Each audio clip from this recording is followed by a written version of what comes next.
ഇലക്ട്രിസിറ്റിയും ഇൻ്റർനെറ്റും ഇല്ലാത്ത ഒരവസ്ഥയെക്കുറിച്ച് നമുക്കിന്ന് ചിന്തിക്കാനായിട്ട് സാധിക്കുമോ? നമ്മുടെ പുരോഗതികൾ നമ്മളെ ഏറെ വ്യത്യസ്തത ഉള്ളവരാക്കിയിരിക്കുന്നു. രാത്രി മുഴുവനും തുറന്നു കിടക്കുന്ന മാളുകൾ, രാത്രികളിൽ അടയ്ക്കാത്ത ഭക്ഷണശാലകൾ, ഒരുപാട് കാര്യങ്ങൾ പുരോഗതി നമുക്ക് സമ്മാനിച്ചതാണ്. ഒരു ചിമ്മിനി വിളക്കിൻ്റെ ചുറ്റുമിരുന്ന് ഒരു വീട്ടിലെ മക്കൾ ഒരുമിച്ചിരുന്ന് വായിച്ച് പഠിച്ചിരുന്നു എന്നുള്ളത് ഒരുപക്ഷെ ഇന്നത്തെ തലമുറയ്ക്ക് ഒരിക്കലും മനസ്സിലാക്കാൻ കഴിഞ്ഞു എന്ന് വരികയില്ല. നമ്മുടെ പുരോഗതികൾ നമ്മളെ ഒരുപാട് വ്യത്യസ്തത ഉള്ളവരാക്കിയപ്പോൾ മറ്റ് ചില കാര്യങ്ങൾ കൂടി അവിടെ സംഭവിച്ചിട്ടുണ്ട്.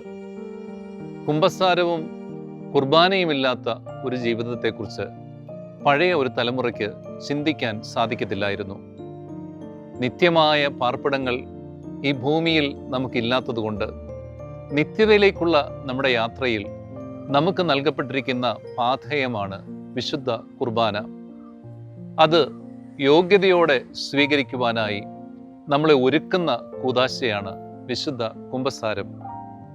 നോമ്പിൻ്റെ ഈ നാളിൽ തീക്ഷ്ണമായി നമുക്ക് ഉള്ളിലേക്ക് നോക്കി ചോദിക്കാം, എത്ര നാളായി ആസ്വദിച്ച് ഞാനൊരു കുർബാന അർപ്പിച്ചിട്ട്? എത്ര നാളായി ഭക്തിയോടെ ഞാൻ വിശുദ്ധ കുർബാന സ്വീകരിച്ചിട്ട്?